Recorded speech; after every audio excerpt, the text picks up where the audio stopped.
Dun, dun, dun, dun, dun, dun, dun, dun. Oh, that's my clue for where we're at. There may be weddings. Mm-hmm. Maybe. There may be. Maybe. More than one. There may be trouble. I know that's not what you're going with. There may be singing. There may be There's a lot of singing. Very good. There may be babies. There may be war. Sorry, I started There may be this. I created a monster here. I'm very sorry.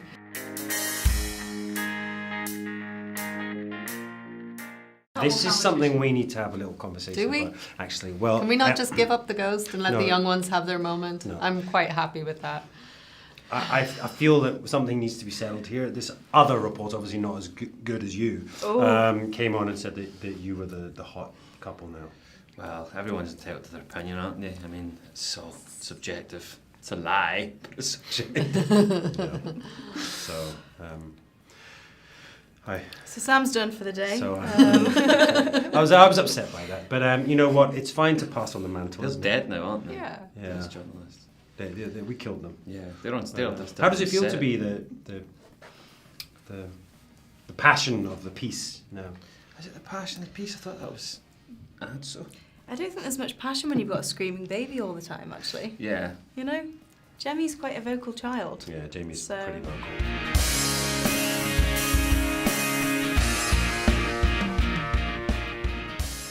It is tricky. This season, you know, a lot of Brianna and Claire's frustration sometimes in this time period can be that they're sort of left at home. You know, the women can't go off to fight and things like that in those days. So for a lot of it, Bri, I feel, is a single parent. Roger is away a lot. Well, come on, that's not true. It's all for the greater good, right? That's why So she's a they're single fighting parent the for the most part. Jemmy doesn't sleep very well, but I mean, Bri's still sort of going through all of her PTSD and everything anyway, so sleep for her is quite a scary thing too. So, yeah, it really does show the sort of ugly side of parenting, I suppose, you know, the turmoils of it, and yeah, it's just very, very real this season in that sense.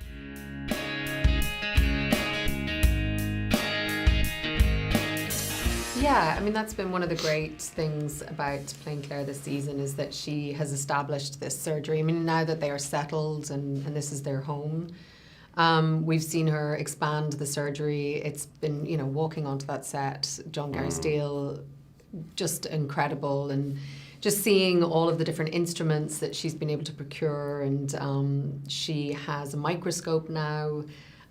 So it's that idea of, okay, well, what can she incorporate from her knowledge from the future into this time period? She takes some huge risks.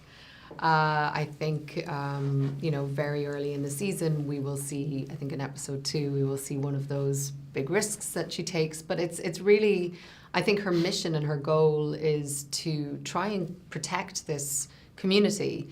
And in order to protect them, well, she needs to find out what's harming them, what's making them ill, what they're taking to combat it. And, you know, these kind of traditional cures and remedies that are often making people more sick than they are better. So it's a lot of her, you know, I think her frustrations with that is how does she combat the kind of superstition and the misinformation of the time and impart some kind of knowledge to everyone so that, you know, she can keep them safer.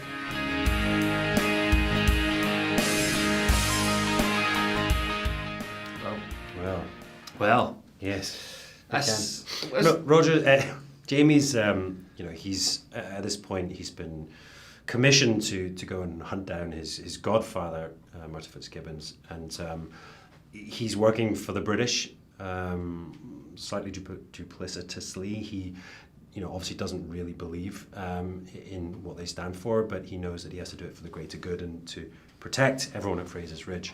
And he takes Roger along and really wants him to be the son-in-law that he's always wanted. And yeah, I think we see that, you know, their relationship really grow this season, and I think they by the end of the season, without giving away too much, you know, they have an understanding. But yeah, Roger's not the 1700s man that Jamie wants him to be. He's not a 1700s man, is he?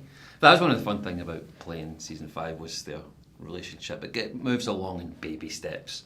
There's a lot of jabs. There's a lot of little digs, especially coming from Jamie. That was fun. But he's not a man of the 1700s, and I think that is something, an able-bodied man of Roger's age in the 1700s, there's a lot of skills and qualities that are taken for granted, I think, especially from someone like Jamie that Roger just doesn't have. So he has to kind of like, has to adapt quickly and improvise. Leads to a lot of fun.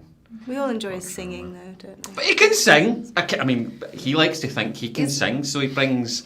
He's able that. to tell you the origin of a lot of words Yeah. too. Yeah, very knowledgeable. His Very knowledge of the knowledgeable. Latin language He is gives the odd brilliant. history lesson, He which does. excites and enthralls everyone at the Ridge, right? And always Yeah. at really appropriate times, you know? Yeah. Time's never of the essence in Outlander, so Roger's Everyone needs a babbling Roger, on is doesn't always... Everyone needs a good Roger.